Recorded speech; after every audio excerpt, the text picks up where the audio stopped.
ça va rentrer, ça rentre toujours. Hello tout le monde, bienvenue sur ma chaîne. On va aujourd'hui parler de comment devenir fille au pair, de la recherche de la famille jusqu'à mon adaptation, ma vie ici, mes journées type, comment ça se passe. On va parler bien sûr salaire, enfant, temps libre, voyage, bref, c'est parti. Donc tout d'abord, pourquoi j'ai voulu devenir fille au pair? Ça a toujours été un rêve pour moi, mais je me suis toujours dit que c'était inaccessible. Puis finalement, à la fin de mes études de master, je me suis donné l'occasion de le faire. Donc juste avant mon premier CDI, je me suis dit que c'était le moment ou jamais d'y aller.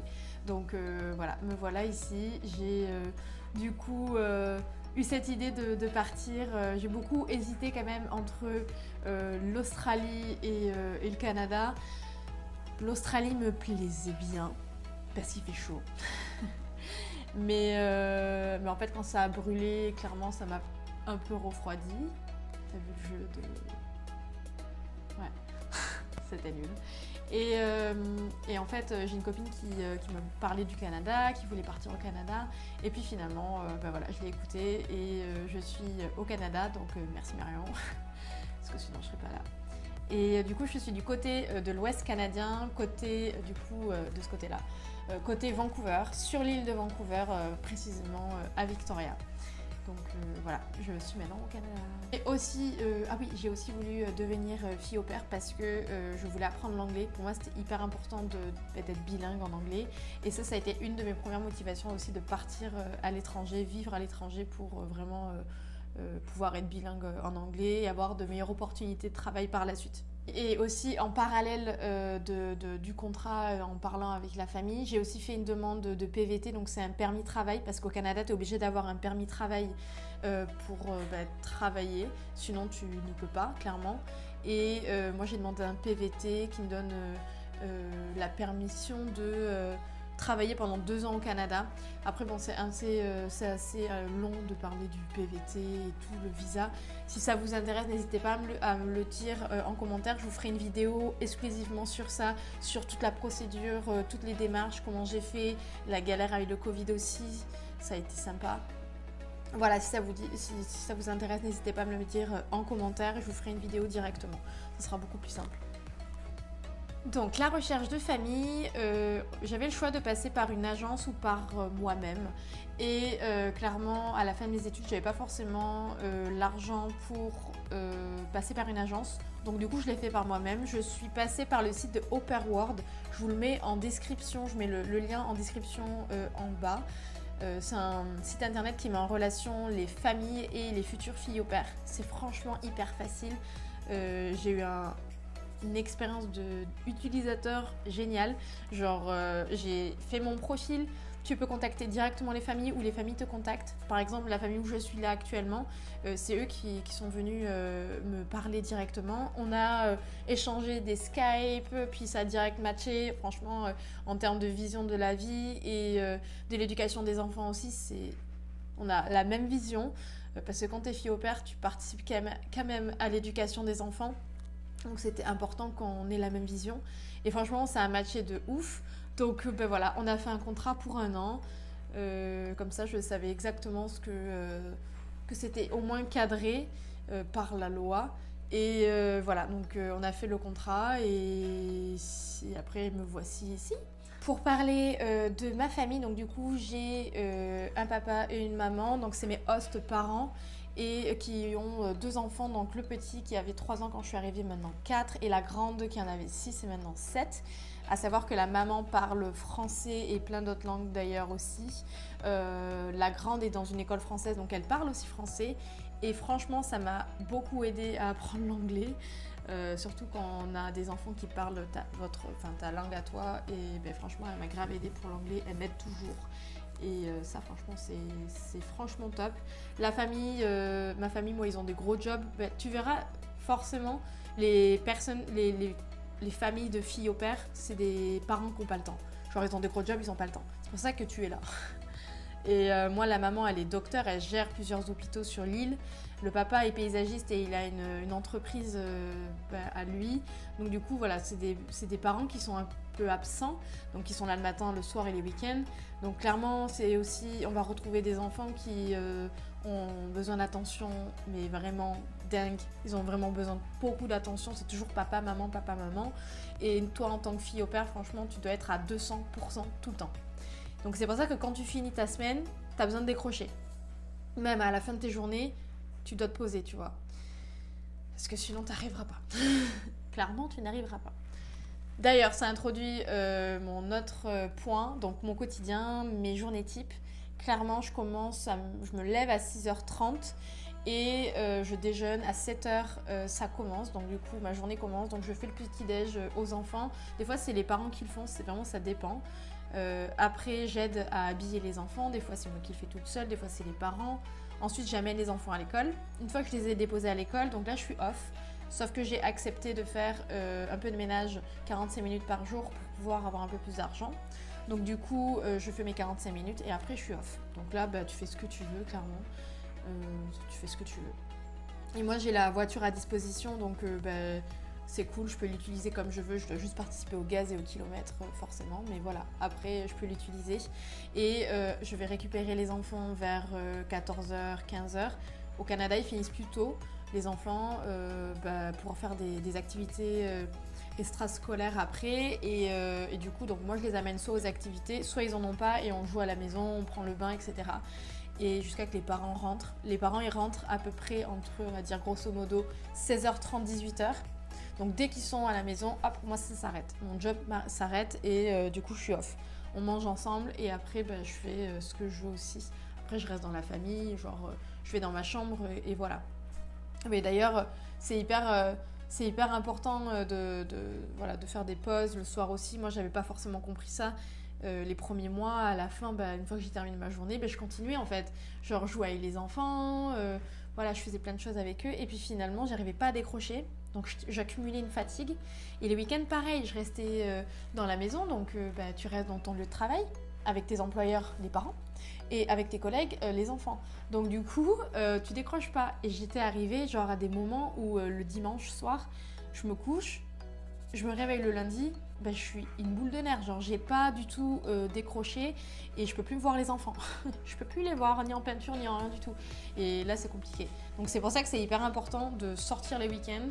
Ça c'est vraiment une clé, une astuce vraiment à prendre en compte, c'est de prendre la distance.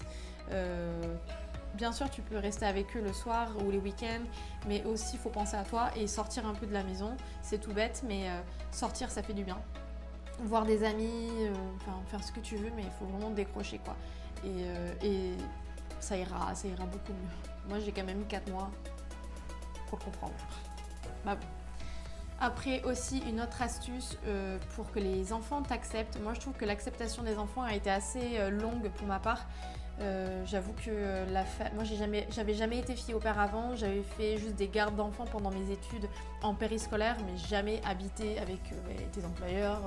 Voilà, jamais ça. J'ai toujours eu de l'expérience professionnelle par mon alternance, mes études dans des entreprises, pas habiter avec tes employeurs, tout ça. Donc ça, c'était assez bizarre. Et d'ailleurs, les enfants, envers moi, je passais pour la remplaçante de papa ou maman.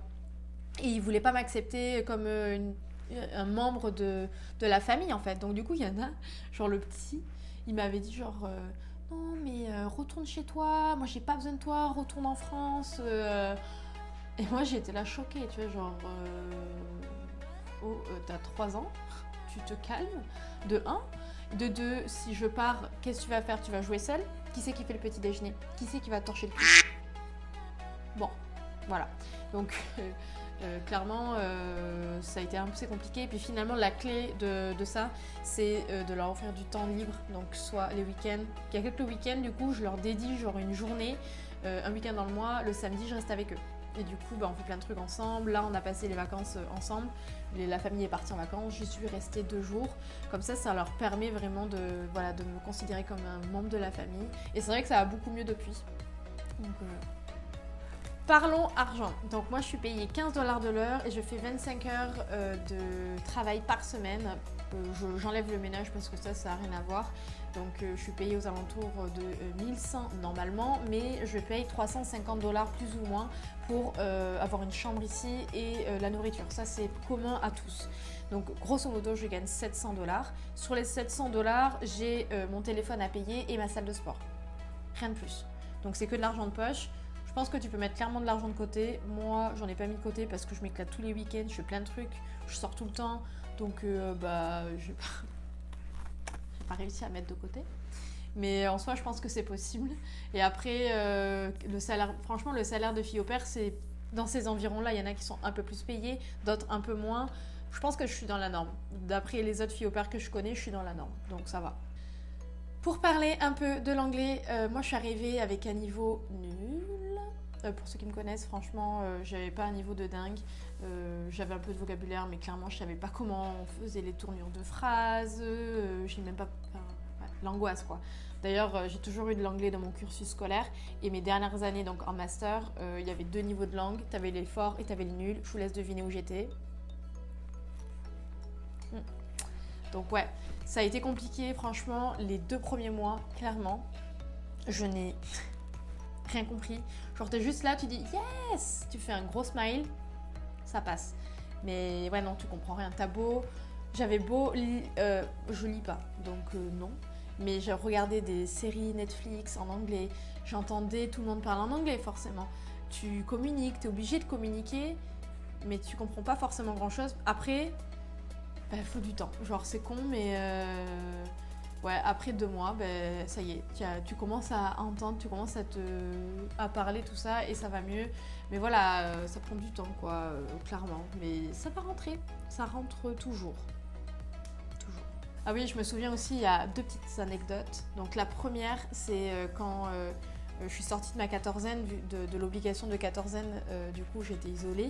Et quand j'ai commencé vraiment le boulot de ma première semaine, du coup, j'entendais de l'anglais de partout, tout ça. Et je me souviens que la première semaine, à la fin, j'avais vraiment la tête, mais j'avais trop mal à la tête. Je pense que mon cerveau, il a pas compris. Il n'y a plus de français et il n'y a que de l'anglais.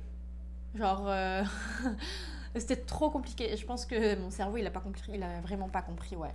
Et deuxième anecdote, genre, premier mois, pareil, j'étais dans ma chambre, je fais une visio avec ma mère.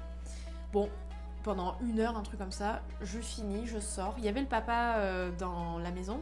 Je vais pour lui dire un truc et ça marche pas. Genre, j'arrive pas à trouver les mots, il y a que du français qui veut sortir, j'arrive pas. Et je peine en plus à lui dire sorry. Et quand je lui dis sorry, je lui fais signe, genre, je vais aller dans ma chambre. Et genre, on a bien rigolé, on a gardé ça en plus, c'était drôle. Mais ouais, ça a été les 2 anecdotes un peu... Maintenant, pour parler un peu de mon bilan des premiers mois, donc ça va faire quasiment 6 mois que je suis ici. Donc on va dire que clairement, être fille au pair, c'est une super expérience. Déjà parce que tu apprends beaucoup sur toi, la patience avec les enfants, l'anglais, ça m'a permis aussi d'être au Canada. Clairement, j'ai pas forcément envie de rentrer en France quand je vois les différences qu'il y a entre la France et le Canada. Il y a tellement de grandes différences, des choses qui m'ont choquée aussi. D'ailleurs, si vous voulez que je vous en parle dans une vidéo dédiée à ça, n'hésitez pas à me dire en commentaire. Mais genre, il y a des trucs de ouf. Mais rien qu'en parlant déjà de salaire, d'opportunités, de job, il n'y a rien à dire, ça n'a rien à voir avec la France. Genre, il y a tellement de possibilités ici, d'opportunités, les salaires sont tellement hauts, ça n'a rien à voir. Donc rien que pour ça, j'ai envie de rester. Et puis après, il y a tellement de choses autour, genre, vous voyez pas, mais là, la maison, genre, j'ai de la forêt partout autour. Et t'as tellement de choses à faire, il y a des plages de ouf. J'ai fait des randonnées de dingue. Franchement, j'ai fait des trucs de ouf et c'est à 5 minutes de chez moi. Ou à 1 heure max. Non, franchement, c'est ouf. D'ailleurs, si vous avez envie que je vous partage, je sais pas, sous forme de vlog ou sous forme de vidéo, tout ce que j'ai fait aux alentours de chez moi et tout ce que j'ai envie de faire aussi, parce que je me suis fait une sorte de liste. Mais dites-le moi en commentaire, ça va être super intéressant. Mais franchement, il y a tellement de choses. L'environnement est tellement incroyable, tellement fourni, tellement grand. Ça offre tellement d'opportunités, d'activités extérieures. Ça n'a rien à voir avec la France et même le niveau, ta vie, le week-end, tu vas rester chez toi ou autre. Là, ici, l'environnement est tellement présent que tu es tout le temps dehors. Il pleut, tu es dehors. il fait beau, t'es dehors, il neige, t'es dehors, t'es tout le temps dehors. Et ça, c'est vraiment trop cool, ça m'a vraiment changé. Et rien que pour ça, ben voilà, je suis hyper contente. J'espère que cette vidéo vous aura plu. Si ça vous a plu, n'hésitez pas à mettre un pouce bleu, à vous abonner, ça serait vraiment génial. Et j'espère qu'on va pouvoir continuer à faire des vidéos. J'ai trop envie de continuer ça. Donc on se dit à bientôt. Bye bye.